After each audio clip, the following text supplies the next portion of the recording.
ఈ ఆలయాన్ని పూర్వకాలంలో జ్యువెలరీ బాక్స్ అని పిలిచేవారు, నగల పెట్టె అని పిలిచేవారు. ఎందుకంటే ఈ ఆలయంలో ఉండే శిల్పాలు అంత అద్భుతంగా ఉంటాయన్నమాట. సూక్ష్మమైన విగ్రహాలని ఎంతో అందంగా నిర్మించి ఉంటారు ఈ ఆలయ గోడల పైన. ఈ ఆలయ గోడల పైన ఉండే కొన్ని శిల్పాలు అయితే టెలిస్కోప్ పట్టుకొని ఉంటాయి. ఈ ఆలయాన్ని నిర్మించి ఇప్పటికి 1200 సంవత్సరాలు దాటిపోతుంది. అప్పటి వాళ్ళకి ఇప్పుడు మనం వాడేవన్నీ ఎలా తెలుసు? ఇది ఒక అద్భుతమనే చెప్పాలి. ఈ ఆలయాన్ని శివుడికి అంకితం ఇచ్చారు. అయితే ఈ ఆలయ గోడల పైన 240 విష్ణుమూర్తి విగ్రహాలు ఉంటాయి. హరిహరులిద్దరికీ అంకితం ఇచ్చిన ఆలయం ఇది.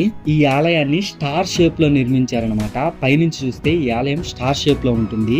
ఈ ఆలయం పేరు హొయసలేశ్వర ఆలయం అనమాట. ఈ ఆలయం ఎక్కడ ఉందంటే కర్ణాటకలోని హలిబిడిలో ఉన్న హొయసలేశ్వర ఆలయం. మన తెలుగు రాష్ట్రాల నుంచి ఇక్కడికి రావాలంటే ముందుగా మనం బెంగళూరు రీచ్ అవ్వాలి. బెంగళూరు నుంచి హస్సన్కి ట్రైన్లు వెళ్తూ ఉంటాయి. ట్రైన్ డీటెయిల్స్ ఇస్తాను చూడండి.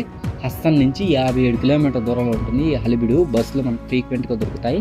లాస్ట్ వీడియోలో చూస్తే నేను బేలూరులో ఉన్నాను. బేలూరు చెన్నకేశ్వర స్వామి ఆలయం చూపించాను కదా, అది తిరిగిపోతుంది ఆలయం. ఇంటర్లాకింగ్ టెక్నాలజీతో నిర్మించారు ఈ ఆలయాన్ని. అక్కడ నుంచి బస్ లో హలిబిడి వచ్చేసారు అనమాట.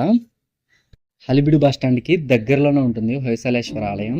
ఈ ఆలయాన్ని యునెస్కో వాళ్ళు మెయింటైన్ చేస్తున్నారు అనమాట. అందుకే చుట్టూ గ్రీనరీ చాలా బాగుంటుంది. ఈ ఆలయానికి ఎంట్రన్స్ లోనే మనకి లెఫ్ట్ సైడ్ వినాయక స్వామి ఉంటాడు అనమాట. చూడండి ఎంత అందంగా డిజైన్ చేశారో. ఈ ఆలయం ఎంట్రన్స్ అనమాట ఇది. ఈ ఆలయం దగ్గరికి వెళ్ళాక ద్వారపాలకులు చూపిస్తాను చూడండి. ఈ ఆలయం ముందు ద్వారపాలకులను చూసారా ఎంత అందంగా డిజైన్ చేశారో. సూక్ష్మంగా వాళ్ళ మెడలో ఉండే ఈ నగల వంటి వాటిని ఎంత అద్భుతంగా డిజైన్ చేశారో చూడండి. ఈ ద్వారపాలకులకి పక్కనే ఒక వినాయక స్వామి విగ్రహం ఉంటుంది. ఈ విజయ గణపతి అనమాట. నాట్య గణపతిని బరువుని మొయ్యలేక ఎలుక బాధపడుతున్నట్లుగా ఉంటుంది కింద దృశ్యం. అదే ఇక్కడ ఉన్న ప్రత్యేకం అనమాట. ఒక్క విగ్రహానికి ఒక్కొక్క కథ ఉంటుంది, ఒక సోల్ ఉంటుంది శిల్పానికి. అలా చెక్కారు. ఈ ఆలయం మొత్తాన్ని సోప్ స్టోన్ తో నిర్మించారనమాట. ముందైతే స్వామివారిని దర్శనం చేసుకున్నాము. ఈ ఆలయం లోపల లైట్స్ ఏమి ఉండవు అనమాట. జస్ట్ దీపాలు వెలిగించి ఉంటారు. అందుకే క్వాలిటీ కొంచెం తక్కువగా కనపడుతుంది. అడ్జస్ట్ చేసుకోండి. ఈ శివయ్యని హొయసలేశ్వరుడు అని పిలుస్తారనమాట. ఆ కాలంలో హొయసల రాజ్యాన్ని పరిపాలించిన రాజు యొక్క పేరు మీదగా ఈ స్వామికి ఆ పేరు పెట్టారనమాట.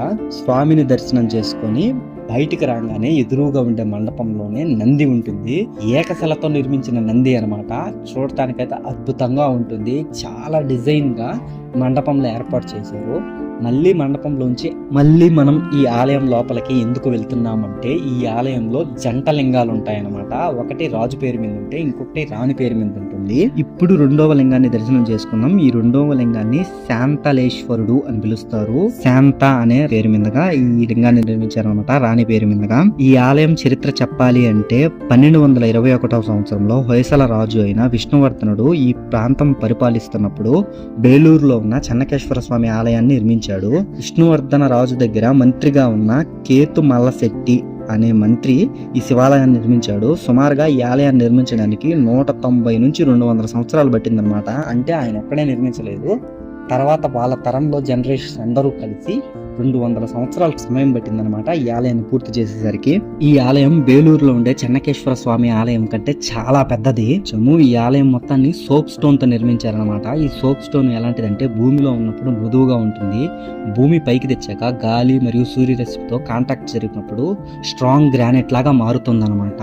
ఆ కాలంలోనే ఇలాంటి టెక్నాలజీని కనుక్కోవడం గొప్ప విషయం అనే చెప్పాలి. పూర్వం ఈ ప్రాంతాన్ని ద్వార సముద్రం అని పిలిచేవారు అనమాట. 14వ శతాబ్దంలో ముస్లిం రాజులైన అల్లావుద్దీన్ ఖిల్జీ ఈ ఆలయంలో ఉండే విగ్రహాల కింద నిధులు ఉన్నాయని భావించి ఈ ఆలయంపై దాడి చేసి చాలా వరకు నాశనం చేశారు. అలా నాశనం చేయడం వల్ల కొంత మాత్రమే ఉండింది. ఈ ఆలయం అయితే చాలా పెద్దది. ఇంకా తర్వాత బ్రిటిష్ వారు ఈ ఆలయాన్ని చూసి ఈ ఆలయంలో ఉన్న ఎంతో విలువైన విగ్రహాల మొత్తాన్ని దోచుకొని వెళ్ళి బ్రిటిష్ మ్యూజియంలో పెట్టారు. ఈనాటికి కూడా అవి బ్రిటన్ మ్యూజియంలోనే ఉన్నాయి, చూడొచ్చు మనం. ఈ ఆలయ గోడల పైన ముఖ్యంగా మనం మాట్లాడుకోవాల్సింది నరసింహస్వామి హిరణ్యకశిపుడిని చంపుతున్న విగ్రహం అనమాట. పేగులు తీసి మెడలో వేసుకుంటున్న విగ్రహం. ఈ శిల్పాన్ని ఈ ఆలయం పైన 14 శిల్పాలు ఏర్పాటు చేశారు. ఎందుకు ఏర్పాటు చేశారంటే హొయసలుల యొక్క కులదేవుడు అనమాట నరసింహస్వామి. నాకు ఈ విగ్రహాలన్నింటిలో ఆశ్చర్యం కలిగించిన విగ్రహం ఏంటంటే రావణాసురుడు కైలాసాన్ని ఎత్తుతున్న విగ్రహం. ఈ కైలాసాన్ని ఎత్తడం అంటే 3 కోటి దేవతలను ఎత్తడమే. అందరినీ, ఎంత చిన్న చిన్న దేవతలు మొత్తం మొత్తాన్ని ఈ విగ్రహం పైన ఎలా ఏర్పాటు చేశారు చూడండి, ఎంత అద్భుతంగా ఏర్పాటు చేశారో. ఆ రోజుల్లో ఇలా చెక్కడం అంటే గొప్ప విషయమనే చెప్పాలి. ఈ ఆలయాన్ని జ్యువెలరీ బాక్స్ అని పిలుస్తారు, నగల పెట్టె అని. ఎందుకంటే ఈ విగ్రహాలు సంపద కంటే తీసిపోవు, అంత విలువైనవి ఈ విగ్రహాలు. ఈ ఆలయం లోపల ఎంత బాగుంటుందో బయట అంతకంటే అద్భుతంగా ఉంటుంది. ఈ ఆలయ గోడల పైన 1248 ఏనుగులు ఉన్నాయి, 1000 గుర్రాలున్నాయి, 240 విష్ణుమూర్తి విగ్రహాలున్నాయి.